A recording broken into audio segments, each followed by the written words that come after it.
In the last class, we have talked about work done positive, negative and 0. When theta lies between 90 and 0, we have seen as cos theta is positive, here the work done is positive. When theta is equal to 90, the work done is 0 as cos 90 is 0. When theta exceeds 90 and lies between 180 and 90, in that case the work done is negative. So we have discussed several illustrations for work done positive, work done negative and work done 0. In the last video, we have not discussed the nature of force applied to displace the object. What does it mean? I did not disclose whether it is a constant force, a variable force.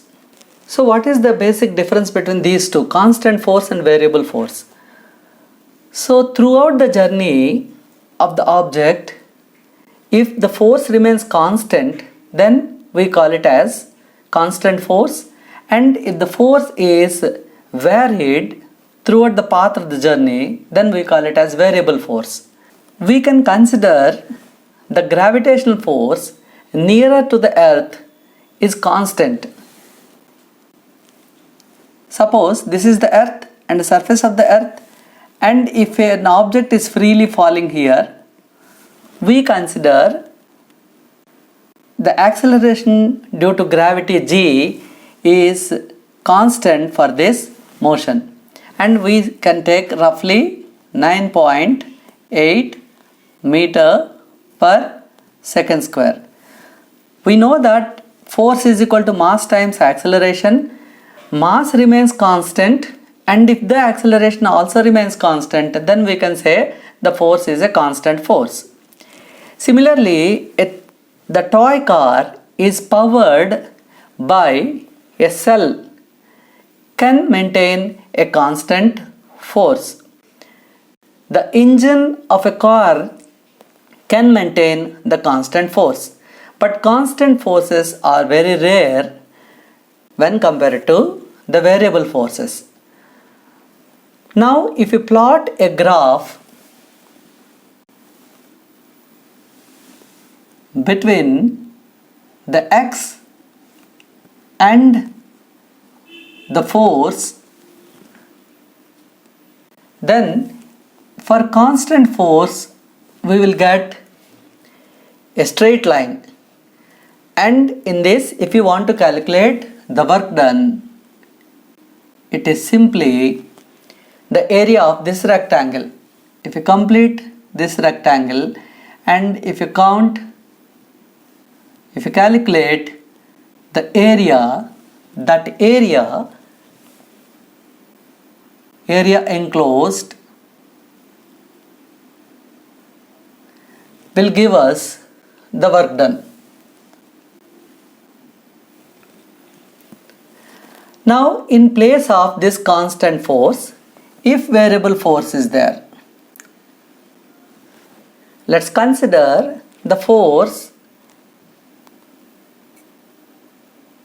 is somewhere like this. This is x and this is force which is changing with respect to at several points of its journey. Then how to calculate the work done? For that also we can divide this into many small rectangles, and then we have to take the area of each rectangle and then we have to sum up. The width of the rectangle in all the cases, let it be delta x. Then the force x times delta x will give us the work done for this small displacement. If it is x initial, the journey started at this particular position and it is ended at this position, x final, then we have to calculate the area of each and every rectangle and then we have to add.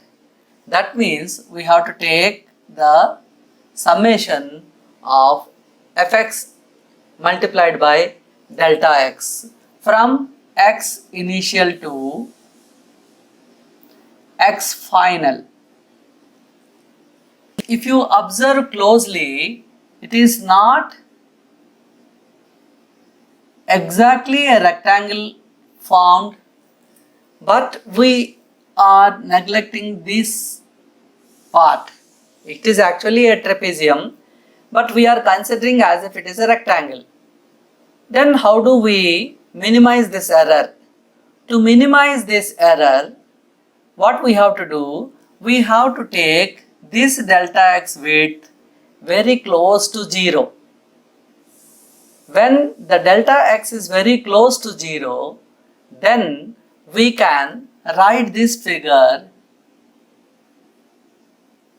simply like this, and this is x initial and this is x final, and then the area enclosed by the curve is giving us the work done. For that, how do we write mathematically? So here we are taking limit delta x tends to 0, sigma xi to xf fx delta x is giving us the work done. Now this part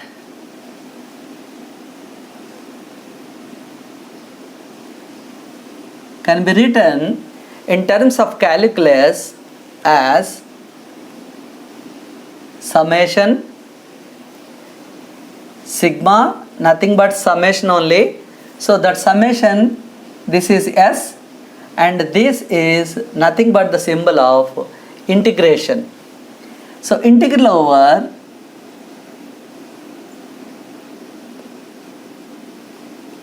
fx dx from x initial to x final. So in the case of variable force, we cannot make use of direct multiplication of force times displacement, but we have to take the integration of f dx.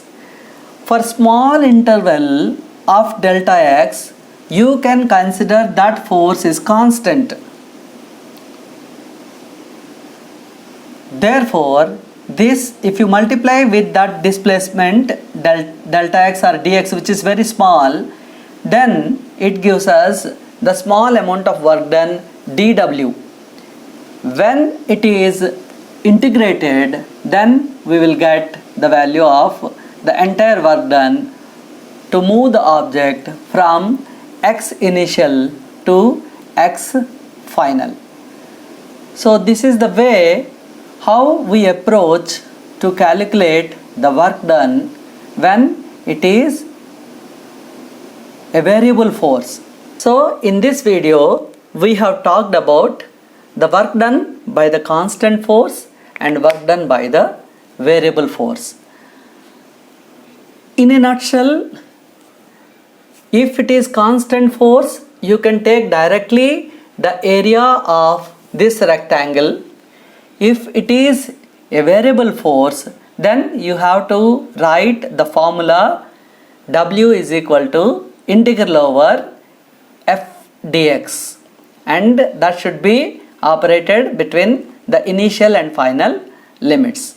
Don't forget to subscribe the channel. If you have any questions related to this concept, you can write in the comment section. I assure you that I'll definitely give the solutions for those questions which you ask.